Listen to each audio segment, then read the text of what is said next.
जय जगन्नाथ सांग मैंने मु आज आपण नहीं आसी गोटे रोमांचकर कहानी तेबे चलतु समय को आ बेसी डेरी न करी आरंभ करवा आज भयानक कहानी।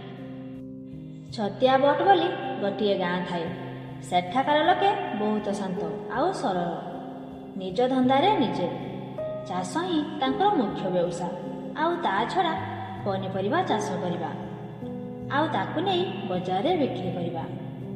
गाँ को लगी बही जाइछि नदीटीए, नदी आर पटरे पाड़। गाँ लोके से पाड़ रे पनीपरिबा चाष करती। सेथर खरा समय थाए। बदिया पाड़ रे तरबुज लगे थाए। पाड़ को जगेबाकू बदिया सेठी गोटे ताटी बाड़ दे चाड़ियाटीए बनै थाए। काले चोर माने ता तरबुज चोरी करिवे, सेथिपाई बदिया प्राय राति रे सेठी रही जाए। सकाळु उठी पाଳରେ कामधंदा करे आउ कामधंदा सारी घर को फेरी आसे। पुणी संज हवा पूर्वर पाळ जाई हाजर हो जाए। दिनकर कथा, बदिया डिबिरी जाली ता कुड़िया बसी थाए। हठात सही समय घर भीतर को बसी आसला गोटे झील। बदिया प्रथमे चमकी पड़ा, कारण सेठी से एते दिन रहिबा भितरे एमिति केबे भी हेई नथिला। राति सारा से एकेला से कुड़िया रहे, माने से पाଳରେ एकुटिया जगे। सेठी आउ केही भी रुहंतिनी। एपटे नई सेपटे नई, मझिरे पाळ। हेले एते रातिरे ए झीलटी आसिला कोठु? एमिति अनेक प्रश्न बदिया मुंडरे खेलुथाए।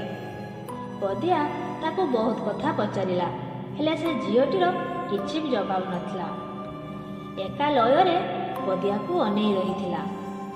बदिया भाविला बोधे आर गाँर झील पाळ को आसीथिबो आउ निज लोक किए ताकू भूल एठी छाड़ी दे चली जाइथिबो। से मने मने एया चिंता करी से झीलटी को से कुड़िया रे जागा देला। राति अधिक हेलारु बदिया बिछଣା कला, हेले जेते सोइबाकू चेष्टा कले भी ताकू निद हो नथिला, कारण से झीलटी ताकू ही अनेई रहिथिला। तथापि बड़ लेउटे सोइबाकू तार साहस नथिला आउ मनरे टिके भय भी थिला। जेमिति सेमिति राति पाही आसिला। सकाळ हबाकू आउ किछि समय बाकी थाए। से झीलटी घरू बाहरी आसिला। ताहापरे पानी को पड़िबार गोटे जोरे शब्द हेला। सेतेबेले बदिया ता पछे पछे आसिला, किंतु ताकू पाइला नाही। हेले से नई भीतर को देखिला। नई भितरे गोटे बड़ भौरी। ताहापरे बदिया किछि समय सहिबाकू चाहिला, किंतु से झीलटीर मुह बदिया आखिरे नाची उठुथिला। से जहा भी हो सकाळ हेला। बदिया राति कथा बोली निज कामरे व्यस्त रहिला। एपटे घरू कामधंदा सारी से पाଳରେ जाई पहुँचिला। से दिन रातिरे भी ठीक एमिति हेला। झीलटी आसिला आउ पुणी सकाळ हेबा पूर्वरु सेठू चलीगला। एमिति एमिति प्राय 2-3 दिन चलिला।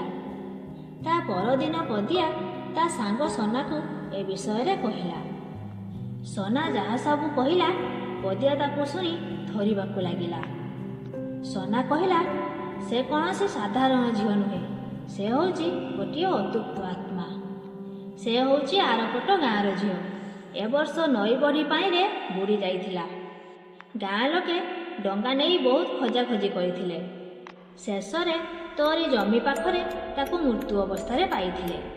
सेबेठू से अतृप्त हेई एई पाळ सारा घूरी बुलुछि। सांग पाखरू एकथा सुनी बदिया गोटापणे थरिबाकू लागिला।